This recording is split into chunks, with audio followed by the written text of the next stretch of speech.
বদৰুদ্দিন আজমল বৰ্তমান শিৱসাগৰ যি আমগুৰি ঘাট তেখেত আহি উপস্থিত হৈছে আৰু তেখেতে বহুতে কৰিব নোৱাৰা কাম এটা তেখেতে বৰ্তমান সময়ত ইয়াত কৰিবলৈ লৈছে আৰু বহুতো হয়তো অসমত বিভিন্নজন ব্যক্তি আছে বিভিন্ন সময়ত বিভিন্নজনে বদৰুদ্দিন আজমলক বিভিন্ন সময়ত তেখেতলোকে হয়তো কোনোবাই কটু মন্তব্য কৰে বা বদৰুদ্দিন আজমলক বহুত মানুহে উপলুঙা কেতিয়াবা কৰে কিন্তু আজি এই যি দুৰ্ভিক্ষ সময় এই দুৰ্ভিক্ষ সময়ত বদৰুদ্দিন আজমলে যি পদক্ষেপ গ্ৰহণ কৰিছে এই সঁচাকৈ প্ৰশংসনীয়। ইয়াত কোনো ধৰ্ম কোনো ইয়াত দল মত নিৰ্বিশেষে আহি তেওঁ শিৱসাগৰ যি আমগুৰি অঞ্চলত বৰ্তমান সময়ত উপস্থিত হৈছে আৰু তেওঁৰ শিৱসাগৰ যিখিনি মানুহ যিমানখিনি বান বিধ্বস্ত হৈছে যিমান পাৰে তেখেতে বিলাই যাবৰ কাৰণে চেষ্টা কৰিব বুলি আমি বৰ্তমান ইয়াত আহি উপস্থিত হৈ জানিব পাৰিছোঁ।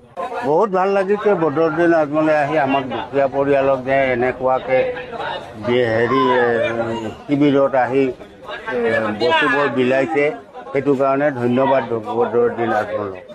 বদৰুদ্দিন ডাঙৰীয়া ছাৰে কৈছে যে আমাৰ বানপানী সাহায্যতে খুব ভাল কৰিছে এইটো সহায় কৰাৰ কাৰণে আমি ভাল পাইছোঁ। ভাল লাগিছে বহুত ভাল লাগিছে। তেওঁক আমি মোবাইলতে দেখিছোঁ টিভিত দেখিছোঁ কিন্তু ৰিয়েলি দেখা নাই যে ৰিয়েলি চাবলৈ বহুত মন গৈছে আমাৰ। হয় এই আমগুৰি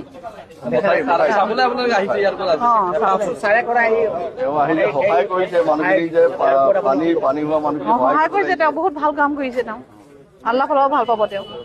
সেইটোৱে বাণাকান্ত অঞ্চলৰ বদৰুদ্দিন আজমল ডাঙৰীয়া আহি পেলাই যে সহায় কৰিছে মানুহৰ বাণাকান্ত অঞ্চলৰ বুজি পাইছে তেওঁ